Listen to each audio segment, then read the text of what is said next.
আজকে সবাই মিলে আমরা চিকেন চাউমিন পিকনিক করবো, তো তার জন্য এখানে সবকিছু নিয়ে নিয়েছি। চলো এবার চিকেন চাউমিনটা বানানো যাক। তো প্রথমেই মাংসগুলোকে ছোট ছোট করে কেটে নেবো, কারণ চিকেন চাউমিনে তো ছোট ছোট করেই মাংস পিস করে। তো চলো মাংসটাকে এবার ছোট ছোট করে কেটে নিই।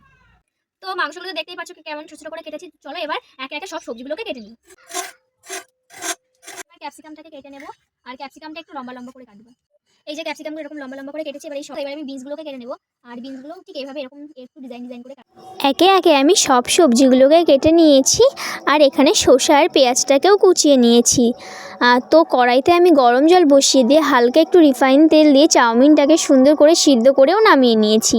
সেই কড়াইতেই পরিমাণ অনুযায়ী একটু সাদা তেল দিয়ে তারপরে যেই সবজিগুলো আমি কেটে রেখেছিলাম সেগুলো একে একে সুন্দর করে ভাজা করে নামিয়ে নেব। প্রথমে এখানে আমি গাজর আর বিনসটাকে দিয়েছি, তারপরে আমি ক্যাপসিকামটাকে দিয়েছি। তো আমি হালকা পরিমাণে একটু লবণ দিয়ে তোমার এই সবজিগুলোকে সুন্দর করে ভেজে নামিয়ে নিচ্ছি।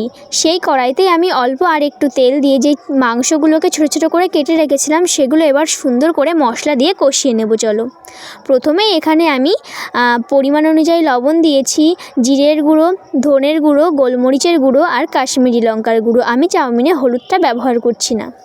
কেটে রাখা পেঁয়াজগুলো এবার আমি একে একে মাংসের মধ্যে দিয়ে দিয়ে এবার আমি এটাকে সুন্দর করে কষাতে থাকবো। তো ওদিকে ভাজা হতে হতে এদিকে আমি একটা সস বানিয়ে নিচ্ছি, tomato ketchup, chilli sauce, soya sauce দিয়ে এখানে আমি একটা সুন্দর করে একটা সস বানিয়ে নিচ্ছি।